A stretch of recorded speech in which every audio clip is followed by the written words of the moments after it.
வணக்கம். நான் சாந்தி வெற்றிவேல். உங்க எல்லாருக்கும் ஒரு எண்ணம், ஒரு கேள்வி இருக்கு. அது என்னன்னா, என்னுடைய ஆசையை இந்த கடவுள் புரிஞ்சுக்கல. எனக்கு நல்ல மாப்பிள்ளையா வேணும். ஆனா கல்யாணத்துக்கு எந்தவித அறிகுறியும் தெரியல. எத்தனையோ கடவுள்கிட்ட வேண்டிட்டேன். அது நடக்கல. வேலையும் இது மாரி தான். குழந்தை வரமும் இது போல தான். நம்ம ஏன் இதெல்லாம் கேட்டும் கடவுள் குடுக்கல அப்படின்றத நம்ம முதல்ல தெரிஞ்சுக்கணும். நம்முடைய வேண்டுதல் தப்பா இருக்கு. யாருமே சரியான முறையில வேண்டல. அனுபவத்தால உங்களுக்கு சொல்றேன். ஏன் நீங்க சரியான முறையில வேண்டுதல் சரியா செய்யலன்னு சொல்றேன். வேண்டுதல் அப்படின்றது பிடிவாதம். நீங்க சின்ன குழந்தையா இருக்கும்போது ஒரு பொம்மை கேட்டாலோ அல்லது நீங்க எது கேட்டாலும் அப்பாவோ அம்மாவோ ஆயா தாத்தாவோ யாராவது ஒருத்தர் உங்களுடைய ஆசையை பூர்த்தி செஞ்சிருவாங்க. கண்டிப்பா இது கிடைக்கவே இல்லை என் வாழ்க்கையில அப்படின்னு சொல்லவே முடியாது. இன்னும் கேட்டா உங்க சக்திக்கு மீறிய பெரிய விஷயங்கள் கேட்டா கூட நடக்கும். ஏன்னா அப்போ உங்களுக்கு குறிக்கோள் அது மாத்திரம்தான் இருக்கும். பல விஷயங்கள் உங்க மனசுல வராது. ஒரு வீடியோ கேம் வேணும்னா வேணும், அதுக்காக சாப்பிட மாட்டீங்க, அப்பா அம்மா கிட்ட பேச மாட்டீங்க, அடம் பண்ணுவீங்க. உங்களுக்கு ஒரு ட்ரெஸ்ஸு வேணும்னா அதுக்காக பல நாள் கூட நீங்க கோபத்தோட இருப்பீங்க. அது கிடைக்கிற வரைக்கும் வேற எண்ணம், வேற சிந்தனை உங்க மனசுல இருக்காது. அதனால தான் உங்களுக்கு அந்த பொருளெல்லாம் உடனுக்குடனே கிடைச்சது. இப்ப ஏன் கிடைக்கல அப்படின்றது உங்க வேண்டுதல் தவறுன்னு சொன்னேன் இல்லையா? அதுக்கு காரணம். இப்போ உங்களுக்கு குழந்தை வரம் வேணும். நம்ம முக்கியமா இந்த பாயிண்ட் தான் எல்லா இடத்துலயுமே நெறைய இருக்கு. நம்ம இத வச்சே பேசலாம். குழந்தை வரம் வேணும். அதுக்காக நீங்க கடவுள்கிட்ட போனா கிடைக்கும் அப்படின்னு கடவுள வேண்டுறீங்க. கடவுள்கிட்ட வேண்டும்போது பரிபூரணமா நம்பிக்கையோட வேண்டணும். ஆனா அந்த இடத்துல உங்களுக்கு கடவுள்கிட்ட அப்பா எனக்கு குழந்தை இல்ல, குழந்தை வரம் கொடு அப்படின்னு கேட்குறோம். ஆனா அந்த கேட்கும்போது கிராஸ் டாக் நெறைய வருது.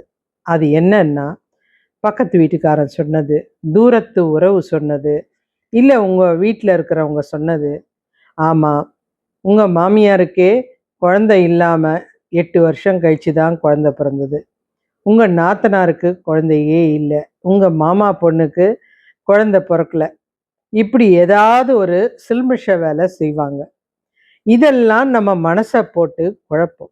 அதோட பாதிப்பு தான் எனக்கு குழந்தை இல்ல அப்படின்னு நீங்க யோசிக்க ஆரம்பிப்பீங்க. இந்த யோசனை தான் கிராஷ் டாக்ன்றது. யாராவது ஒருத்தன் சொல்லியிருப்பான், உனக்கு குழந்தை பிறக்க வாய்ப்பே கிடையாதும்மா.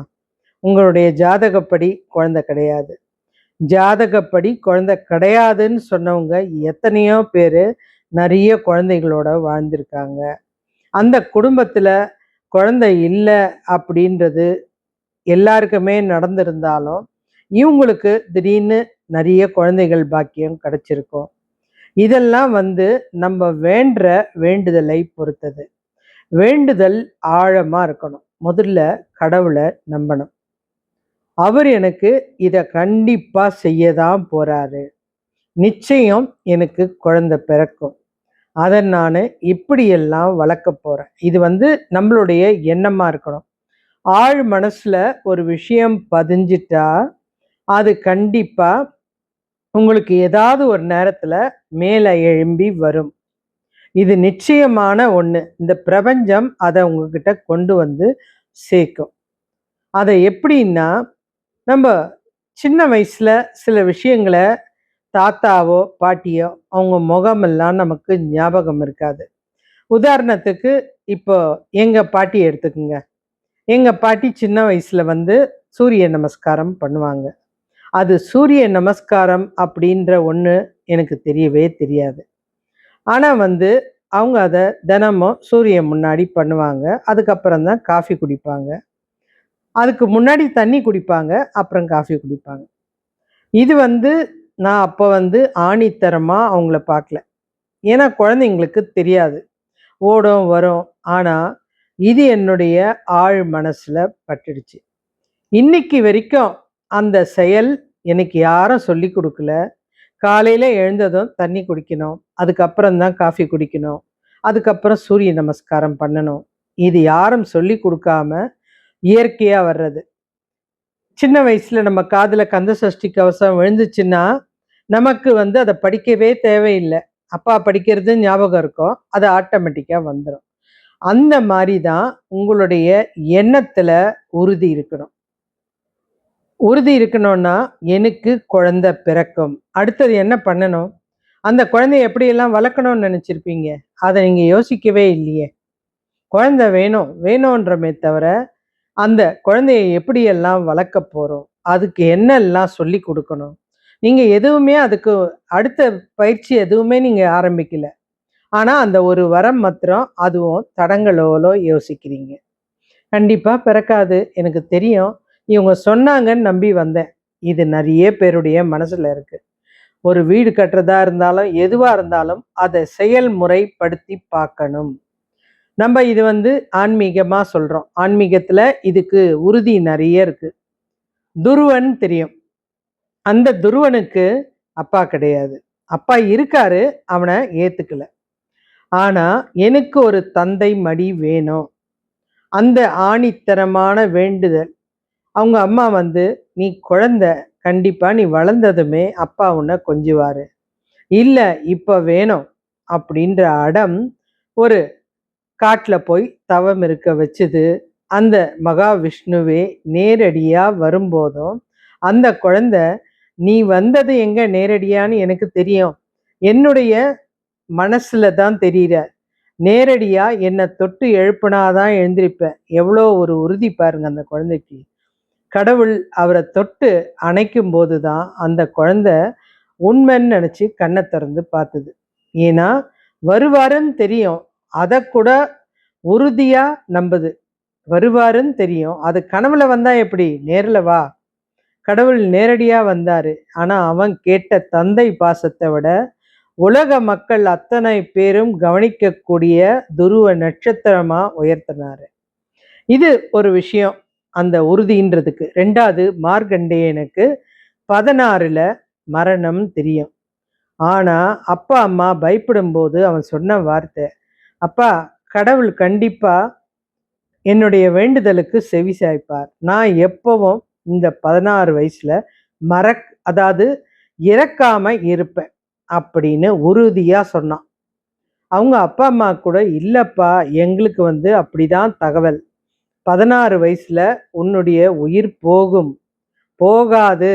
அப்படின்னு ஈசனை கெட்டியா பிடிச்சுக்கிட்டு, அந்த யமனையே விரட்டி அடிக்கிற அளவுக்கு செய்ய வச்சது அந்த நம்பிக்கை. அடுத்தது கஜேந்திர மோட்சம்னு கேள்விப்பட்டிருப்பீங்க. யானைய ஒரு முதல கால பிடிச்சது. அதுதான் நமக்கு தெரியும். அது எத்தனை வருஷமா பிடிச்சதுன்னா, கிட்டத்தட்ட 1000 வருஷங்கள். 1000 வருஷம் வரைக்கும் அது நாராயணன் மேல வச்ச நம்பிக்கை விடல. ஆனா முதல்ல அந்த நம்பிக்கை வரல. முதல்ல அந்த யானைக்கு எப்படியும் நம்ம தப்பிச்சிடலாம். அவங்க சொல்றாங்க, "இப்படி வா, அப்படி திரும்பு." அப்படின்னு மத்தவங்க செயல்படி தான் அந்த யானை முயற்சி எடுத்தது.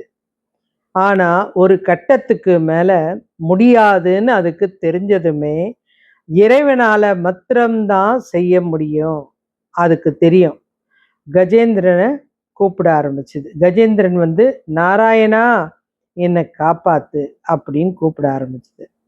நாராயணனுக்கு தம் மேல நம்பிக்கை வந்ததுன்னும்போது, எங்க இருந்தோ ஓடி அந்த கஜேந்திரன காப்பாத்திட்டார். இதெல்லாம் புராணத்துல இருக்கிற கதை. அதே கதை தன்னம்பிக்கையிலயும் இருக்கு. நம்ம கேள்விப்பட்டிருப்போம். ஒரு குருவி கூட்டுல வச்சிருந்த முட்டை ஒரு காத்து அடிச்சு கடல்ல எடுத்துட்டு போயிடுச்சு. இந்த குருவிக்கு கோவம். என்னுடைய முட்டைய இந்த கடல் திருடிடுச்சு. இதுகிட்ட இருந்து என்னுடைய முட்டைய நான் எப்படியும் எடுப்பேன். இது நமக்கு சொல்ற ஒரு வார்த்தை தான். இந்த பிரபஞ்சம் நமக்கு எல்லாம் கொடுக்கறதுக்கு தயாரா இருக்கிறது. ஆனா நம்ம தான் கேட்க தயாரா இல்ல. அந்த குருவி தினமும் என்ன பண்ணுச்சு, இந்த கடல் நீரை மொத்தத்தையும் நான் வெளியில எடுத்து கொட்டுறேன் அப்படின்னு ஒரு வீம்பு. குருவியால எடுக்க முடியுமா? ஆனா அந்த குருவி செஞ்சுது. கிளிஞ்சலை வச்சு அந்த கடல் நீரை எடுத்து தரையில கொட்டுச்சு. அது ஏதோ ஒரு பிரார்த்தனை பண்ணுது அப்படின்னு மற்ற குருவிகள், பறவைகள், ஆகாய மார்க்கமா போற எல்லாமே அந்த தண்ணியை எடுத்து கொட்ட ஆரம்பிச்சுது. இதை நீங்க கண்டிப்பா கேட்கணும். கொட்ட ஆரம்பிக்கும் போது அந்த பக்கம் இறைவனை நோக்கி பயணம் செஞ்ச கருடன் ஒரு நிமிஷம் நின்று பார்த்தது. என்ன செய்றீங்க நீங்க எல்லாம்? என்னுடைய குழந்தைகளை இந்த கடல் திருடிடுச்சு. இன்னும் பிறக்க கூட இல்லை. ஆனா எனக்கு என் குழந்தை வேணும். அதுக்காக இந்த கடல்ல இருந்த நீரை வெளியில கொட்டுறேன் அப்படின்னு நான் வேண்டிட்டேன். கண்டிப்பா எனக்கு அந்த கடவுள் இதுக்கு ஒரு தீர்ப்பு சொல்லியே ஆகணும். கருடனுக்கே ஆச்சரியம். இந்த தீர்ப்பை கண்டிப்பா நம்ம வாங்கி கொடுக்கணும்னு கருட கூட சேர்ந்து ஒரு பெரிய கிளிஞ்சலை எடுத்து தண்ணியை கொட்ட ஆரம்பிச்சது. அங்க நாராயணன் யோசிக்கிறாரு. என்னடா அது, நம்ம வாகனம் வரல, நமக்கு நிறைய கமிட்மெண்ட் வேற இருக்கு, அங்கெல்லாம் போனோமே அப்படின்னு நினைக்கும்போது அந்த கருடனுக்கு மனசுல தெரியுது, இல்லை நாராயணா, இப்ப வர முடியாது, முக்கியமான வேலையில இருக்க. என்னை விட உனக்கு முக்கியமா? ஆமா, உன்னுடைய நம்பிக்கையை நான் இங்க பதிய வைக்கணும் அப்படின்னு சொல்லும்போது, என்னடா நம்பிக்கை அப்படின்னு நாராயணனே நேரடியா வந்துட்டாரு. பார்க்கும்போது தான் இந்த பறவைகள் எல்லாமே கடல்ல இருந்து தண்ணியை எடுத்து கீழே கொட்டுறதை பார்த்து, என்ன விஷயம் அப்படின்னு கேட்கும்போது, ஏன் முட்டைய இந்த கடல் திருடிடுச்சு அப்படின்னு சொன்னதுமே, கடல் அலைய பின்னாடி போ அப்படின்னு நாராயணன் சொன்ன ஒரு வார்த்தைக்காக கடல் அப்படியே உள்வாங்குச்சு, முட்டை கிடைச்சிது. இது கதை நமக்கு நம்பிக்கைக்காக சொல்ற கதை. நமக்கு அந்த நம்பிக்கை வரணும் கடவுள் மேல. அந்த நம்பிக்கையோட நம்ம நினைக்கிறது இல்லை. நம்ம வேண்டுதல் பண்ணும்போது முழுக்க முழுக்க பக்கத்துல இருக்கிறவன் இதை சொன்னான், எதிர் வீட்டில் இருக்கிறவன் அதை சொன்னான், எவன் எது சொன்னாலும் ஆண்டவன் நீ நினைச்சதை கொடுக்க தயாரா இருக்கான். இதுக்கு இன்னொரு விஷயமும் சொல்றேன். கண்ணப்பனுக்கு பூஜை பண்ண தெரியாது, அவருக்கு எப்படி வழிபடணும்னு தெரியாது. கடவுள் நான் பார்க்கணும், அவ்வளோதான். என் கடவுள் கண்ணில் ரத்தம் வருது, அது நிப்பாட்டணும். அதை பண்ணதுனால கடவுளே இறங்கி வந்தார். உங்களுடைய வேண்டுதல் ஆணித்தரமா இருக்கணும். அந்த ஆணித்தரமான மனசார வேண்டுதல் தான் நடக்கும்.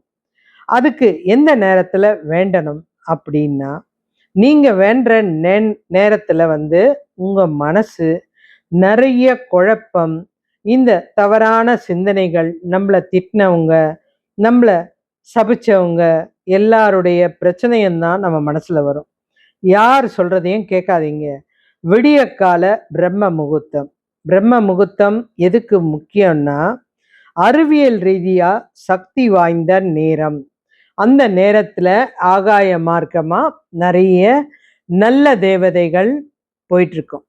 நீங்க கேட்கிற ஒரு ஒரு கேள்விக்கும் சரிப்பா தரேன், நட்பவி நட்பவி, அப்படி இல்லைன்னா நல்ல வார்த்தைகளால உங்களை ததாஸ்து அப்படின்னு சொல்ற தேவதைகள் விடிய கால 4:30 5:30 வர்ற நேரம்.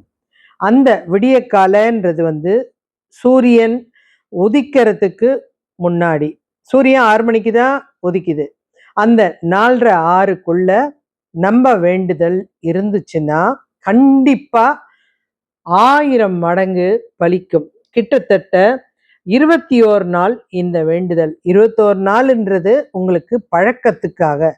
இந்த செயல் மாத்திரம் இல்லை, நீங்க வாழ்க்கையில எந்த உடற்பயிற்சியோ அல்லது விரதம் இருக்கிறதோ எதுவா இருந்தாலும் 21 நாள் பயிற்சி பண்ணீங்கன்னா 22வது நாள் உங்க மூளை அந்த வேலையை செயல்படுத்த ஆரம்பிச்சிடும்.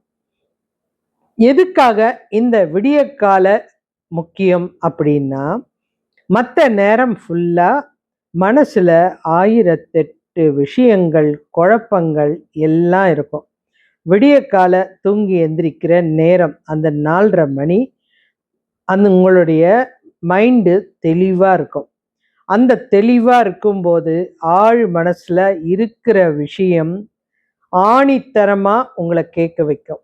எனக்கு வேணும், எனக்கு நீ இது கொடுத்து தான் ஆகணும் அப்படின்ற வேண்டுதல் நம்ம இறைவன்கிட்ட வைக்கும்போது, இறைவனுக்கு அது கிட்டத்தட்ட நம்ம 21 நாள் இந்த பிரார்த்தனை பண்றோம்.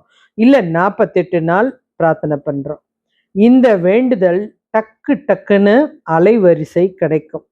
ஏன்னா விடியற்காலை நேரம் அப்படின்றது தெளிவான இந்த வானமண்டலத்துல இருக்கிற ஆல்ஃபா இதெல்லாம் சொல்லுவாங்களே, அதெல்லாம் அமைதியா இருக்கிற நேரம். சக்தி வாய்ந்த அதிர்வலைகள் இருக்கிற நேரம். நீங்க எது நினைச்சாலும் அது டக்கு டக்குன்னு உங்களுக்கு உடனே பதில் சொல்லும். அது இந்த உலகம், இந்த பிரபஞ்சம் அந்த நேரத்துல நீங்க சொல்ற பிரார்த்தனைகளுக்கு செவி சாய்க்கும். அந்த நேரத்துல திருமணம் பண்றது, நல்ல விஷயம் நடக்கிறது எல்லாமே ரொம்ப முக்கியம். அந்த நேரத்துல நீங்க நினைக்கிற ஒவ்வொரு விஷயமும் உங்களுக்கு வாழ்க்கையில அழகா உங்களுக்கு திருப்பி கொடுக்கும். அதுவும் இல்லாம அந்த நேரத்துல சயின்ஸ் படி பார்த்தோம்னா, அதிகால நேரத்துல வானம் தூய்மையா இருக்கும். அதாவது தூய்மைன்னா சுத்தமான காத்து. ஓசோன் வாயு அதாவது 03 அதிகமா இருக்கும். இது உடலுக்கு புத்துணர்ச்சி கொடுக்குற நேரம். உடல் புத்துணர்ச்சி அந்த விடிய காலையில உங்களுக்கு கிடைச்சதுன்னா, மூளை அதிகமா ஆக்சிஜனையும் எடுத்துக்கும். இதனால இந்த அலைவரிசை உங்களுக்கு விழிப்புணர்ச்சியை கொடுத்து எந்தவித தீய சிந்தனையும் இல்லாம உங்களுடைய எண்ணத்தை அமைதியா நினைக்க வைக்கும். அதுவும் இன்னொரு விஷயம் சொல்றேன்.